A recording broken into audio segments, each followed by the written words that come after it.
You're up, Commissioner. Okay. The other day was having a staff meeting and visiting with Ryan. I thought we might as well just meet together.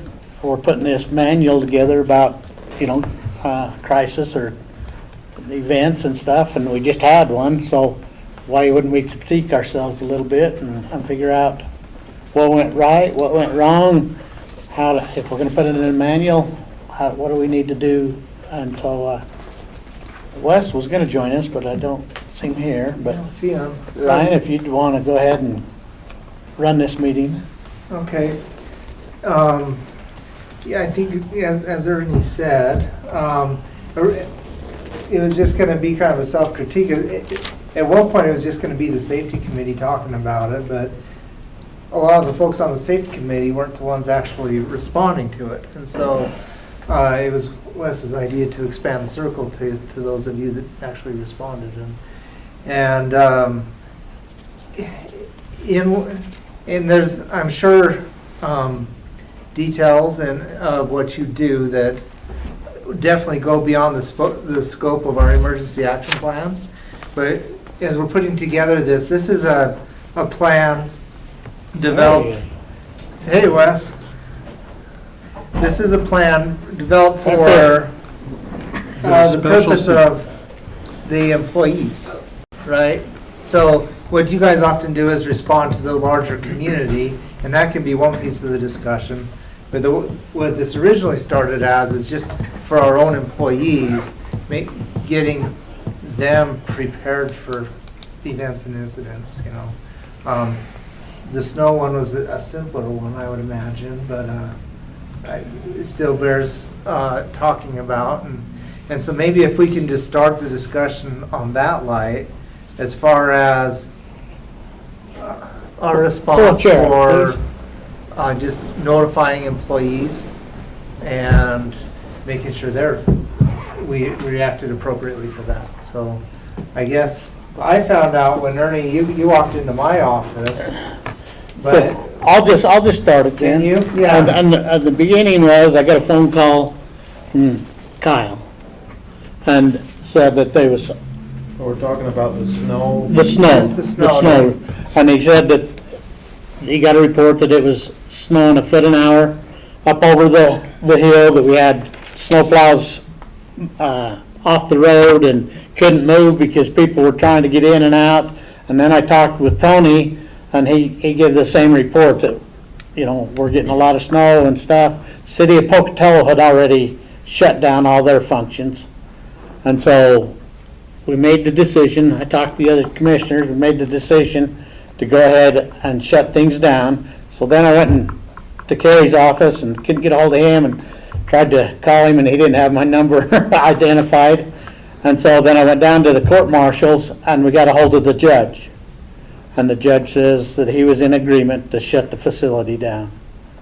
And so we did that, and then I went back to our office, and Kerry was there then, and we had a conversation, and people were coming in right and left. Well, this and this and this, and so just a typical emergency. Everybody's got a part and a piece, and then the decision was made to send everybody home by 2:30, and then also the decision, because of the forecast, was made to shut the office down the next day while we had all the employees here and could do it in an organized manner. So that's the process that happened that I was a part of. Jeff? No, that was the thing I wanted to talk about first, was that time frame. That's how we reached the decisions. We got together, and based on the snow forecast and the report from Kyle, the issue with the roads, that's where we came to, all right, let's shut it down tomorrow, because if the roads we're having this much trouble now, what are things going to be like in the morning? So for safety, let's not have everybody come in the morning. Because we debated for a few minutes whether we wait and make a phone call in the morning at 6 a.m. like the school district does, and then it was, how do we let everybody know at 6 a.m. Okay, no snow day, or yes, it's snow day. So that was the thought process of going into, let's pull the plug. John? Yeah, that's exactly what I remember as well. And I know, Ernie, you were talking about the next day, making a decision on the following day, which I think would have been the right and better decision. And, but it sounds like there are some logistical issues with how we let people know. It doesn't sound like that'd be hard to figure out, but I think we need to have that in place in a situation like that where we're not making the decision based on this nefarious weather report. And I think the other, and we'll get to Carrie here, I think the other part is, it's not just the commissioners making a decision to shut it down, it's also the judge that has to sign off on that too, and so Carrie? Yeah, thanks, Commissioner. So the court has an administrative rule governing the suspension of court operations, and it does contemplate that sometimes there's just an emergency where there's a threat to safety of employees, and then even if the ADJ is not available, I mean, we need to take immediate action. And so I think everything was moving along in the right way. But to formally shut things down, the administrative district judge issues an emergency order, it's an administrative order, and it closes the operation of the court, including the clerk of the district court's function. And we just note it because we need to keep track of why hearings got continued, or if someone tries to file that wasn't accepted, so we have documentation. On our side too, the rule also asks for us to consult with the administrative director of the courts, who is she works for the she works for the Supreme Court, but she's the ADOC, administrative director. So we have to do a quick call to her, and it's mostly just to check in to let them know that, hey, Bannock County is going to cease operations, we're suspended through, and then we give them the projection. One thing that helps us, and Commissioner Mosier mentioned that he'd already talked to the sheriff, when we this year, I think we're on Bannock was about our fifth emergency closure. Most of them have been Bear Lake and Caribou County, but it always is really helpful that in my order, if I can document it, upon advice of the sheriff or after consultation with the sheriff, just to consider that there's a safety risk for employees or the public to be traveling around. And also we consider, we know that the fewer people we have out traveling, if we can help keep people off the roads to let crews get out there and either responding to accidents or cleaning roads, we include that in part of that consideration to suspend operation of the court. In terms of how we notify folks, we do have an internal phone tree within the courts where the supervisors have people who they're responsible to notify if we've had to use it. And that's been more of an informal thing that the courts have had for a lot of years. But we didn't need to use it because everyone who was here in the building was notified that they could leave. We did keep some very limited operation. We kept in custody arraignments for the next day, and we had just skeleton staff come in. We had some court security, a judge, and a judicial assistant come in so we could take care of the in custody arraignments, which we need to do to turn over in a timely way. Okay. Sheriff? For my part, I received the information. I didn't realize everything was going to be shut down until you called me. And really, at the sheriff's office, it wasn't even an issue as far as whether we were going to shut down. It was, I called them when you told me you were going to shut down the courthouse, and then I talked to you, and it was just a matter of calling my office and kind of gauging what the traffic was in our, like, driver's license and civil and the front records.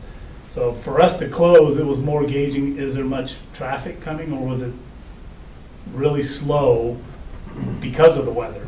And I said, I don't want to shut down until we figure out if we're getting a lot of cancellations. So driver's license, yeah, everyone's canceling, not coming in. So their traffic was pretty minimal, if any at all at the time. And then the records and civil said there was no one within the last 45 minutes after I called, because I'd call back again just to make sure traffic was low as far as personnel coming in, or the citizens coming in for any service. And they said, man, there hasn't been anything since the courthouse decided to shut down, but there was no citizens. So at that point, that's when I says, well then, just send those people home. That's about it. And then my statement to them was, I'll gauge the weather and let you guys, because I've obviously got fewer people to get hold of, and not so much logistics with courts and stuff, other than court marshals, so we just made the decision to wait, wait a few hours to see if the weather changed, see if our offices were gonna stay closed or not, as far as the service side, but then I think I texted you guys later on that evening, said that we're gonna go ahead and open, unless something drastically changes at 6 in the morning or 5 in the morning. So that was kind of, and then when I called, I just happened to call Captain Ames, and by chance you were having a conference call with Wes and everything. And that was just a freak chance. When he answered, he goes, "Well, I've got everybody on this conference call. You might as well stay on." I'm like, "Oh, okay." So that's when you were in there, I think, Wes, right? You were part of that call. I think Kyle was, you, myself, and Emma. That's right. And then that's when the decision to at least put an alert out there about the road closures. And that's about it. Okay. Wes, you want to talk about your call and what went on? Yeah, the notification, we have an Office of Emergency Management. It's set up specifically for these types of communication and coordination to make sure we get the right people involved to make those decisions, and then to funnel out that information, but we didn't use me. The only way I knew something was happening is because Emma and I were at the Regional Readiness Rendezvous, and Kyle wanted to shut down a road. And that was at that point in time. So I went with a partial activation of the EOC, which we can pull in those resources to actually make the notifications, verify the decision-making capability, implement protective actions, and then notify the public at large.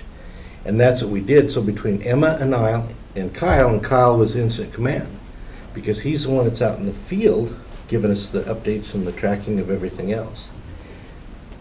Tony had the law enforcement, the patrols and the roads and everything else. Captain Ames had the notifications for the dispatch and an alert sense and everything else that was going on.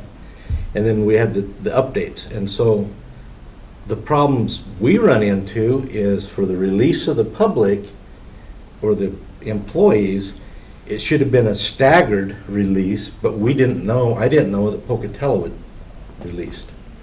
ISU wanted to go with a release, but when you release everybody at once, that impacts Tony's operations.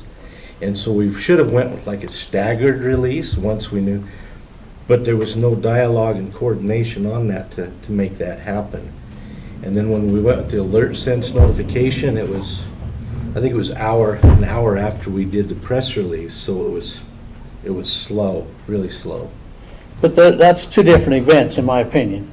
No. You're talking about the road closures. We're talking about the impacts of the county and the release of the employees. But the release of the employees is a different event to me than the road closures. No, they're cascading. They're both simultaneously because they both occurred based upon the weather conditions. One affects the public, one affects the employees. So we differ there. That's fine. That's fine. But the thing is, we can't have elected officials as the ones making the notifications. You guys are the decision makers instead of running around and making, touching base with Carrie and touching base with somebody. You guys make the decisions and we implement the recommendations. So what would you have done different? I could have pulled in the National Weather Service so we knew how long and how prolonged that incident was going to be. And just like John was saying, even for the next day, we knew what the weather forecast is going to be. And they also have the software programs that tell us the amount of precipitation that's broken down by hour. So we could use that for long-term and extended operations. If you need to make immediate notifications to the community or employees, you can send an all-employee notification. And from there, that stimulates your decision trees to follow down through from each one of the departments to notify the employees. So you guys make the decision to do ABC 1, 2, 3. We just implement it. And so those notifications go out. So the only difference in the notifications would have been you guys sending the email instead of, Not me. Alert Sense is run through dispatch. okay. I don't think we have all of the employees in there. Before, when Bobette was in charge of HR, her and Ruth would, as part of the onboarding process, put every employee's cell phone in there. I don't know if we're currently doing that, but if we aren't, then we should, and that's how we would do it. We'd make that alert sense note through dispatch. They could also go with a iPause warning if it was bad enough that could be even done on the radio or broken in on local television, or, I mean, for severe weather like that, it's possible, and it can happen through the dispatch. And I can see that for the general public, especially, on the radio and all these other things. But internal within the county, Yeah, alert senses are then, Yeah. I think it's a combination of the, Both. yeah, both, right? Because, and by the way, we are working with Captain Ames and getting those lists updated.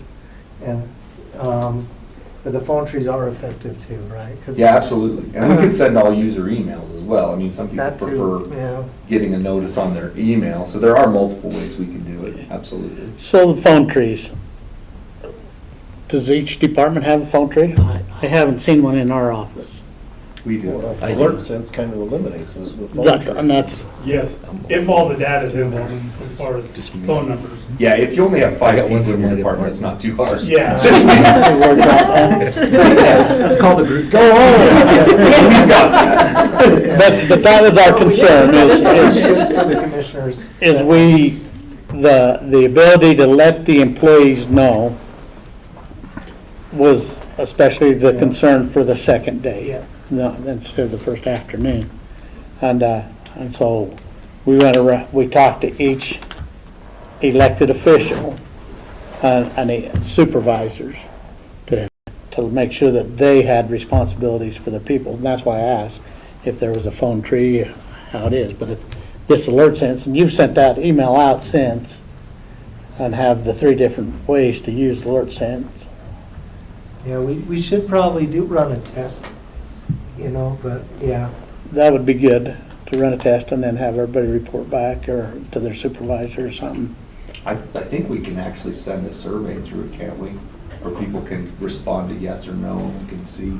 It's- Yeah, we can do that. Go ahead, so pull that a we chair, can get please. Then all they've got to do is respond to the text, and we'll be able to see that. Yeah, we should set that up. It can be. Is it set up that way currently? She was asking, can you geofence alert sense, and you can. Yeah, you yeah. can. Mhm. Okay, I didn't know if that was set up currently because I didn't receive any alert sent. I don't live in the county, so I didn't receive any notifications at all. I don't think we said it. No, She was I live in wondering. Bingham County. That's why. Yeah. Yeah. Outside. We drew a map. That's what So we didn't want to hit South Bannock because they weren't getting hit as hard. So we literally drew a map from about Rapid Creek all the way up to the county line. Oh, And, okay. and that would just be aware with the alert sense to be aware of that not all employees live in the county. Yeah, and we need to do more work on alert sense because it wasn't timely. It came out, I think, an hour later, and it came across as spam again. We didn't have the branding in there like, we talked about before. So when everybody gets that and it says potential spam, they're not going to pay any attention to it. So we need to test that and see how that's going to work for. I appreciated the email that had the numbers and everything, like whitelist this. That's very useful to have. This alert sense, when it goes out, when it went out, was it a phone call that went out, not a text? Or? Text. Message. I don't know. I got both voicemail and Voicemail. text. It's how it's set up in the system. You can do text, you can do phone, you can do email. Yep. And all You could do all internal, 3 too. all internal employees, whatever is sent to me, I typically will give the phone number and the email for sure. And then any additional numbers can be added into that. We can add office numbers, we can do basically anything, because we have several options within Alert Sense. So Ryan, Just write have that to click down. the boxes. Write that down as an action Just item. click the box. So we do a test on alert sense. Yeah. And that's when we was talking about this. I mean, I'm grateful that, everything run pretty smooth off this, but I figured that this is a great opportunity for us to learn and take advantage of the situation that happened. Well, it's definitely all new out here. Doing this route, as far as county, it's all new. And that's something Wes has been spearheading, trying to iron out all the bugs, because, even in some of our calls, we're still trying to iron out the bugs, using a whole new I guess you want to call a system like this to try to get everybody on the same page. So I know it can be frustrating, but once it gets ironed out, it'll be nice to, and everybody getting used to the procedure, because it was. I promise you, when I was on the phone, I'm going, so what are we doing? You know, I mean, what calls are we making here? And I was kind of confused about it. Okay, is this a road closure thing, or is it what is this? And that was probably one of my confusions. I'm sitting there going, okay, what is the purpose of this emergency? And that's why I say it was two different things, because we never heard anything about the road closure. Right. The only thing we was talking about was our employees and closing down the courthouse. And I think that's the There was never a road closure, though. It was limited access. right. It was, So that's what I say, what we was concentrating on, it wasn't out there in the county, it was right here. So I think it was That's like cool. multiple things hitting at once. And like I said, I think it was more confusion as far as what's going on in your world and what's going on here, and then. And that's typical for these types of Correct. circumstances. So you have the situation, which was the inclement weather and the snow that we had, 21 inches in less than 2 hours. And then that's where you have cascading incidents. And then, so those notifications and how that priority goes out, because first thing we want to do is always protect people, facilities, and then the environment in that order. So the notification and the protective actions that we implement is going to be based upon people first and foremost. But you're right. So- I think incidents like these is what makes us get this right before the big thing hits. Well, this is actually a self-made drill for us. Right. And It is. Yeah. It is. what happened and what can we do, and everybody pitch in, whatever you're feeling, or your thoughts, or what we can do to improve it, what you felt like went well. And one that I had is when we knew the inclement weather was coming and there was a potential for a problem, do we want to like get a room where the right people can be? I don't know, or even if it's a virtual thing, right? Just get some of the decision makers together, and then so we can start checking off the list of the things that need to. And Wes, I'm kind of looking at you because I just remembered the instant command training I had on it. You know, Yeah, and you hit the nail right on the head. The things that we can do prior to for the communication coordination is critical. And other agencies I've worked with in the past, they have what they call like a snow removal committee.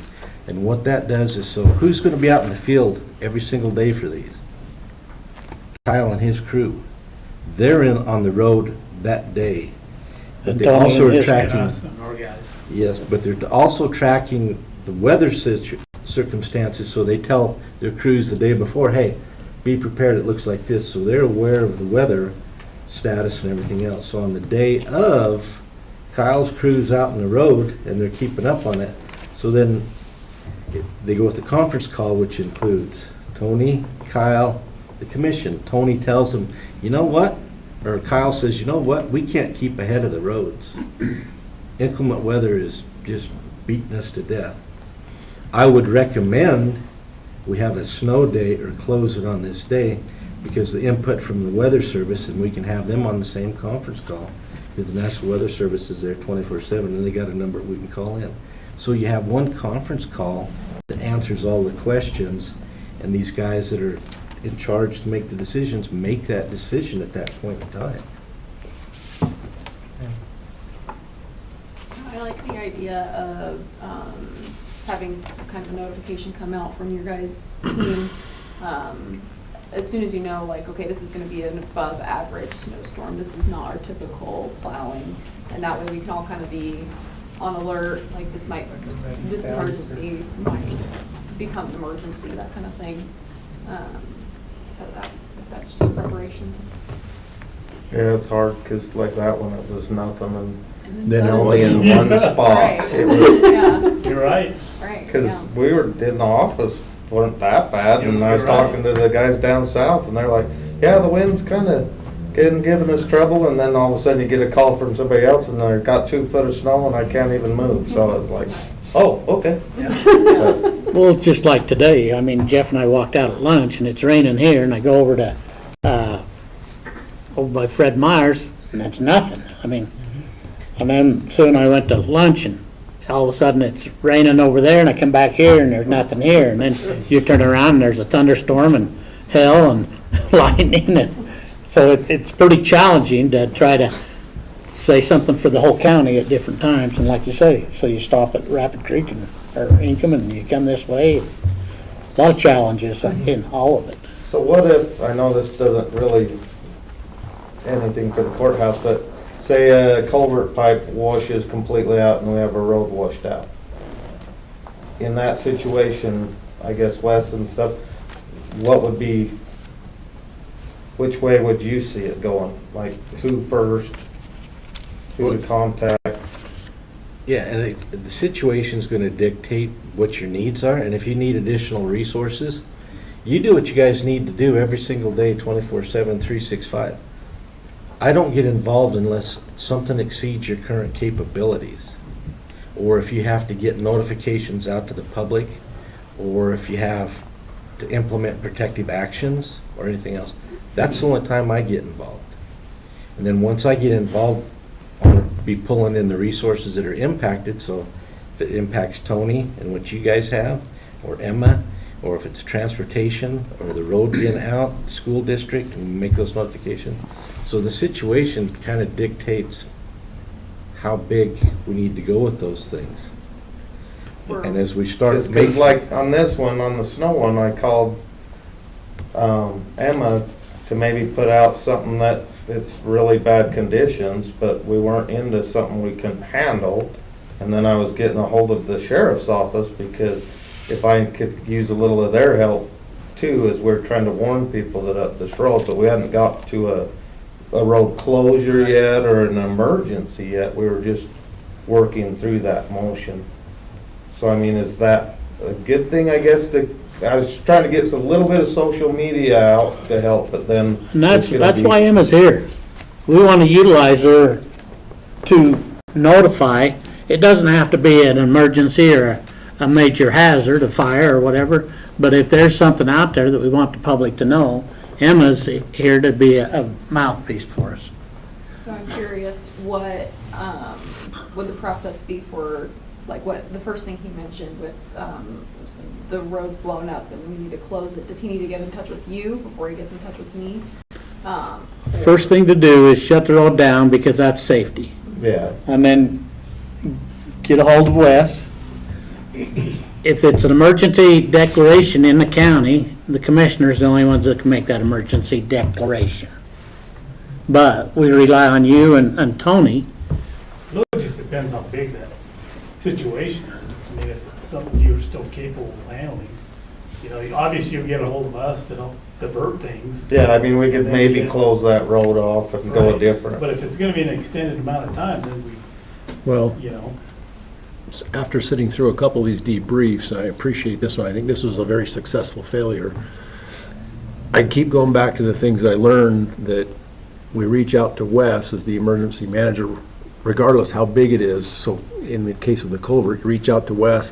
Wes can then say, okay, here's what we need to do. So we have that one point of contact to help guide us. Because like in the lab incident, we had 2 or 3 different people showing up that weren't communicating with each other. Right. That if we'd have went through one point of contact to say, okay, these guys know, here's what we're doing, we need that help in that direction to make better informed decisions. So in the inference, or the culvert, okay, great, shut it down for safety reasons, notify Wes, and then Wes can say, great, let's put Emma in play, and let's do this in play, and away we go. But to me, that's, again, after sitting through a couple of these debriefs, that's where the mistakes come in, is we all start thinking, well, this is my piece, I can take care of it. Well, we need a conductor, whoever the incident commander is, or at least to point out, okay, Wes, who's the incident commander? This is the person that's in charge. This is an emergency. Tony's the one that's driving the ship today, or it's Kyle, or whatever. But that's my takeaway. This was a successful failure that, as a decision maker, and I appreciate your comment, the elected officials need to shut up sometimes and go, all right, what do we got to do? And turn to the expert, and then we can make decisions based on credible data instead of speculative data. You know, the one thing that's very prominent is there's a way you handle emergencies for command and control communication. And that's covered in incident command. That's ICS 100. But the sad thing is we're all obligated to meet that intent. But I know Kyle doesn't pick that training up in his position. I know Adam doesn't pick it up in his position because you guys are county employees and you take care of administrative type functions on a day-to-day basis. And nobody talks about those things relative to emergencies like OSHA and operational responsibilities and the build out from there to industrial emergencies or FEMA type emergencies. But it goes back to, well, what do I do as an individual or an employee? What's that basic incident command structure? In ICS 100 and 200, tell Kyle, okay, if you've got an emergency situation, this is what you do for scene size up, notification, command and control, the notifications and community. It simplifies that for you, but the problem is it's not a requirement for counties, and it's the same everywhere throughout the United States. So everybody says, well, what do we do? And my response is, and like I've been telling Jeff and Ernie and John, is ICS. This is the template that tells you what you need to do instead of everybody, well, I don't know what to do. Well, this is the template we need to follow, but it's tough because you guys aren't familiar with it to understand how. So all of Kyle's questions, well, yeah, this is the sequence and how the notifications go. And that training you're referring to is online, it's free, it takes about an hour to do each session. I don't see why we don't, have our leadership team do them. And I don't mind doing that, and I don't mind putting that out there. Yeah. But to watch it on a video or do it online, for an hour, but when the incident happens, you've got to have had some drills. Yeah. You got to have some training, Yep. because that 1 hour on the computer 2 years later, you forgot. doesn't work when there's the emergency, because your Yeah. minds don't work that way. 100, 200 are only the beginning of it anyway. Yeah. There's quite a bit more to it. And they're introductory classes, but I'm trying to get the 100, 200 courses set up here so we can have, because I know Tony wanted his staff to go through that, and then I think, Well, and John's Chief Shy been pushing wants us to to go do through it. training inside the county. So, so. yeah, I mean, it needs to happen. But that's item number 76 on my list. Yeah. And then, Other comments? I'm curious, Captain Ames, how things went on your end with the dispatchers sending out that alert notice. Was it a pretty smooth process? No, it wasn't. Alert Sense has changed their platform. They have the old system that's still in play within the new platform, and the new platform. So I think Wes is right. The messaging itself, we have the internal issue of closing down the courthouse and the sheriff's office and trying to take care of our employees. And then we have this snow mess up on the road. In hindsight, we should have separated the two, sent out an internal notification to all of the employees within Bannock County, and got that going as soon as possible. That would have been an easy message to send, and it wouldn't have taken so long.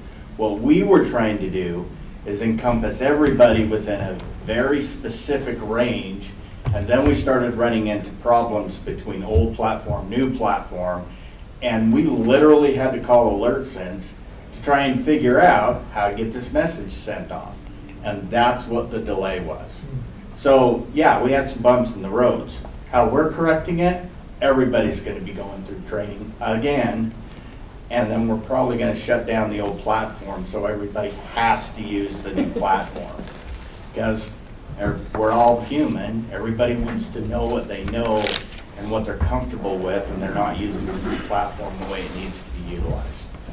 So, there were some bumps. And But that's a blessing that now you know, instead of something that, scarier. the whole hill's on fire or something. Right. So we're getting it figured out, but, in hindsight, we take care of the employees first, and get that internal notification sent out, and then we notify the public of what we're doing. Because in severity, I think the delay of access to that road was probably less severe than taking care of the employees. But that's hindsight. Well, and I think also we should focus on the good part of what occurred because, you know, it was nice just getting off work because, you know, it really helped people get home. Like, for instance, I live up on a hill, so my drive home, I kept on getting stuck over and over again. So, like, I actually made it home at about 4:30 after leaving here at 2:30 because I just kept on getting stuck. And it was a lot happier to get home at 4:30 than, say, 7:38, you know.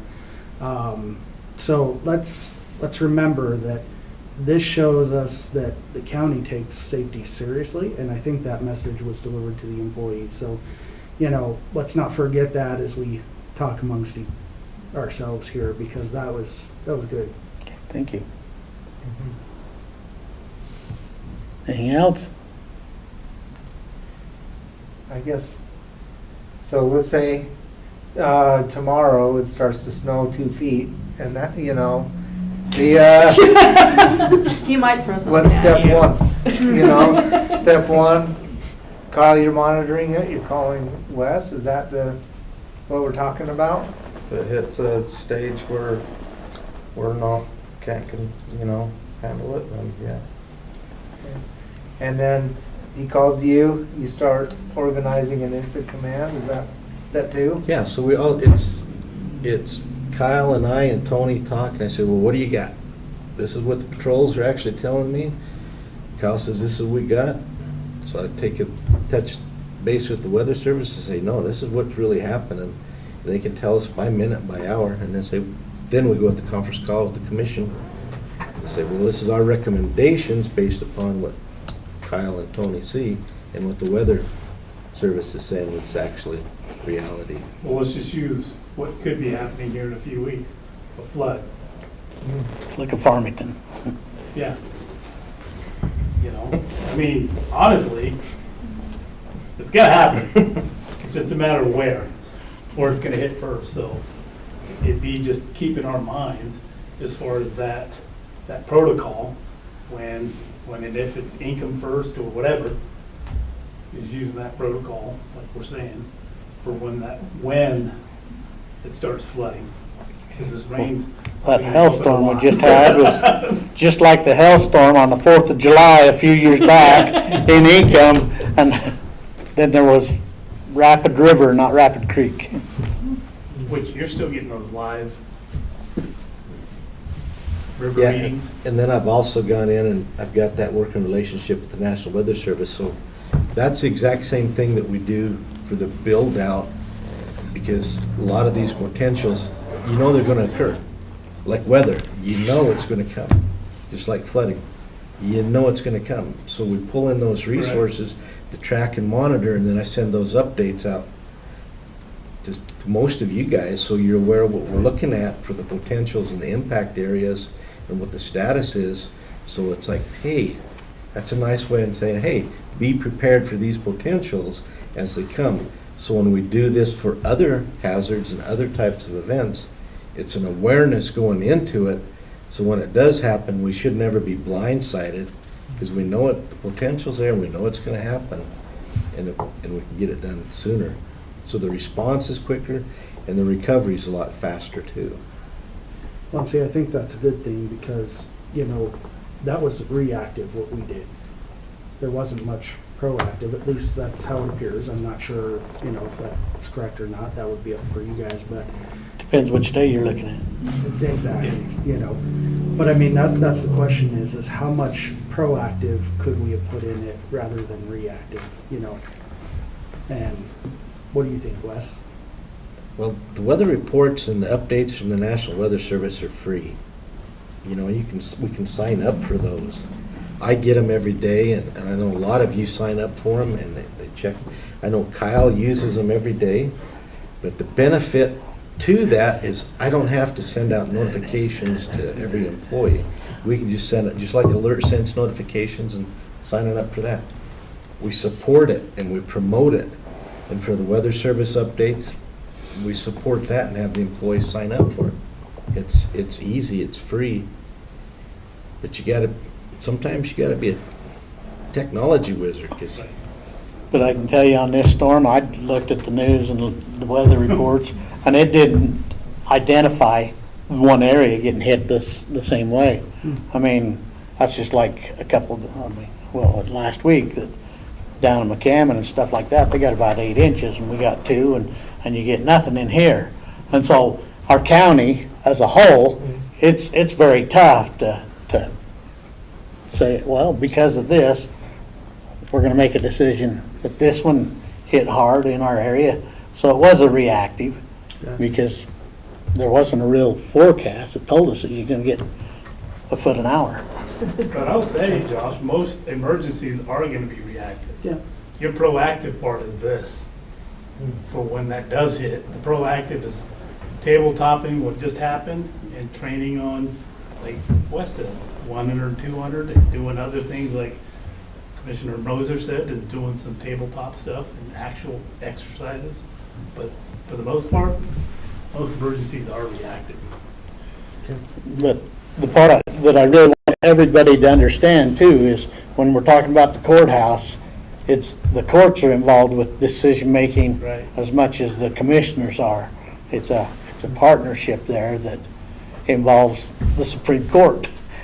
So I'll tell you, it's a very tough decision to call a judge and say, let's close this down, and you go ahead and call the Supreme Court and tell them Bannock County wants to do this. Because He tells me to call. if it is, but if it's the right decision, then we put that judge out there in front of the Supreme Court and make him say, well, that was really not a very good decision, or it was a great decision. I'll tell you what, after we made the decision, I watched the weather, I worried about the judge, I worried about the decision we make, but honestly, our goal that day was our employees, 100%. That's what it was all about. the beautiful thing about where we're at right now, today, is I want you to take a look. How often have you guys done these critiques or debriefs in the past? A lot of you, it's like, this is all new to me. But what we do in the emergency services and the public safety realm, we do these all the time because that's part of our profile. So we do the mitigation, the planning, preparedness, and we do these things. And so when the county's starting to do this and the commissioners support this and they understand it, you know what, that makes my job a lot easier. Because I'm trying to build a program that a lot of people say, are you on drugs? What are you talking about? But the only time we get support to develop capacity and increase the awareness and implement these types of things, it's when these three say, hey, we need to get together and talk about it. And collectively we identify where we're at, where we're going to go, and how we get there.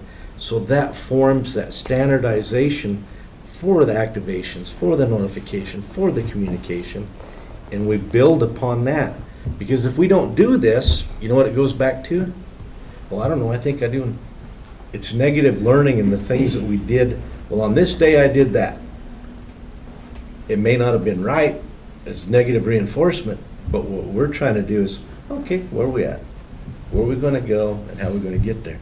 And this, so what we're doing is great, and we need to do more of these in the future. And for me, for these three guys, man, it makes my job a lot easier because I've worked with elected officials in the past that it was a total nightmare. That's why my hair's like it is. I'm only 33. Well, in any critical incident, whether it's with law enforcement, most critical, and Wes will tell you, the first thing that ever breaks down is communication. That is the first thing that usually you struggle with is communication, whether it's contacting everybody or communications on the scene. That's usually the first thing the first challenges you deal with. And that's normally what we talked about, is okay, you know, whether it's we're on the wrong frequency or so-and-so didn't tell so-and-so, so that's, as far as getting the people there, it's easy. It's the communication part. Well, see, that's another thing I like about doing this is it helps us all understand the layers involved, because there's so much to it. Like, you know, my HR experience is in private industry. You know, that's where I've spent most of my time. And there, you know, we would almost never shut down. Like, I'm not sure how many places actually did. Like, there were a lot of private businesses open as I was driving home. But the decision-making process would be a whole lot different, and it wouldn't involve near as many people as it would here. So, you know, I'm really glad, Wes, that we're doing this here, because this is awesome. So action items. What do we take from this? So we're testing Alert Sense, and When? you're moving your folks onto the new version? When do you want to test it? Good question. When As soon as can we, how possible. soon are you ready to? Well, it's Monday, let's do it Wednesday, 9 Okay. o'clock. Okay. Okay. There's an answer. So let's put out an email.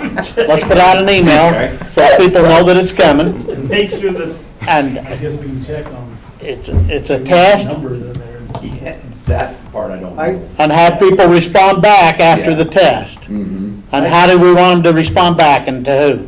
Is it It'll a be a poll? You're survey. sending I a think poll? he can send a poll out to the Alert Sense, and it'll let people I say don't, yes I or don't no. want to do a But poll. we're not sure. I think you send out the notification and have each staff member report to their department head. And then that way we know who got notified, who didn't get notified. And then as department heads, you guys can come back and give us the feedback we need. I don't want dispatch inundated. We can send the message and then we're done. And then, Department heads, send the information to Ryan. Yeah, okay. and I can send the email. Yeah, you know what, if you're gonna do, I would only say Wednesday might be a little too soon. Yeah. You're gonna send this email tomorrow morning, Everyone's going to sign everybody's up. gonna see it, and if they're not assigned, we might do it a week from Wednesday. But they don't need to be signed up. Okay. You're changing, so there's public notifications that are signed up, right? And those are the people that desire Oh. those. This is internal notification. This is internal. But if they Yeah, don't keep already getting have, confused if on they need to that. update their cell phone number, or let's say, because we also have some state folks in here who didn't get onboarded through county, like if we wanted to send some judges' phone numbers from down there.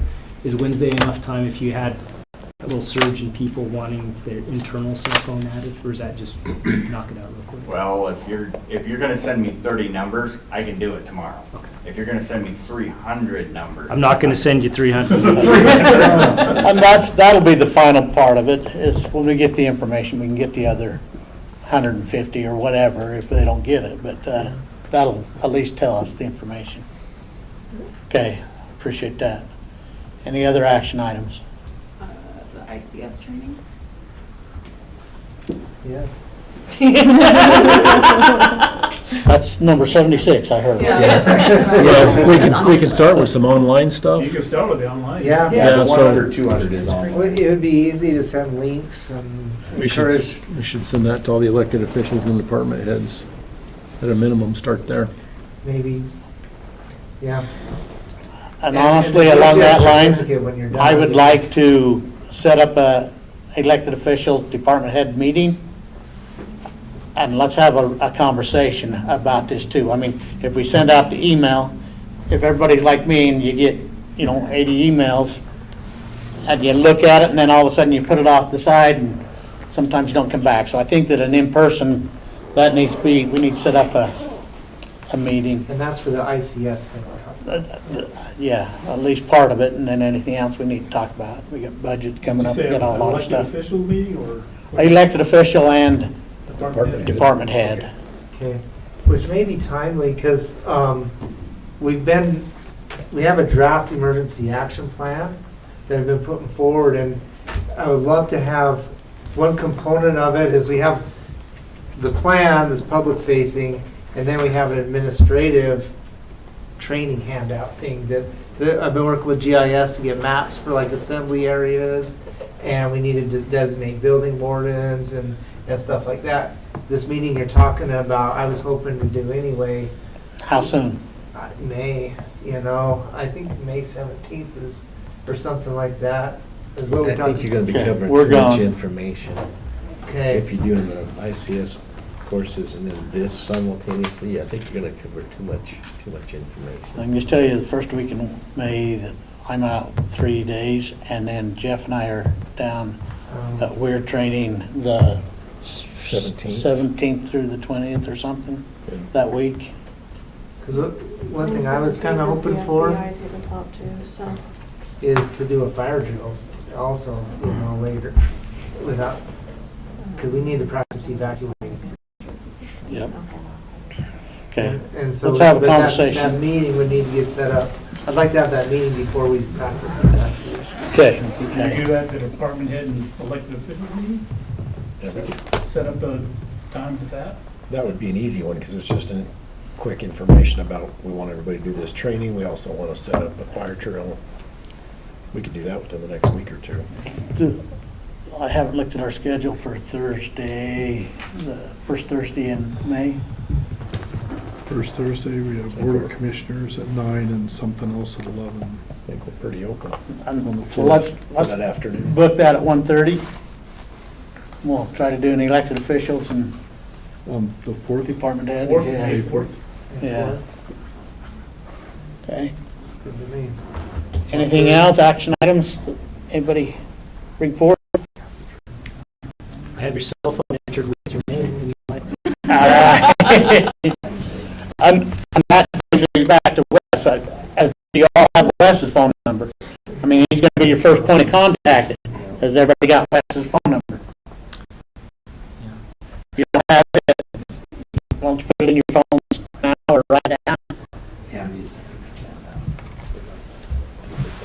you said you're out on the 17th. Yeah, that's when we're going to Weir. Go We're where? going to St. George, to Weir Conference, Western.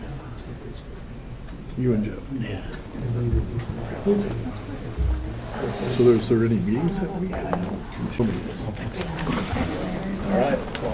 Anything else?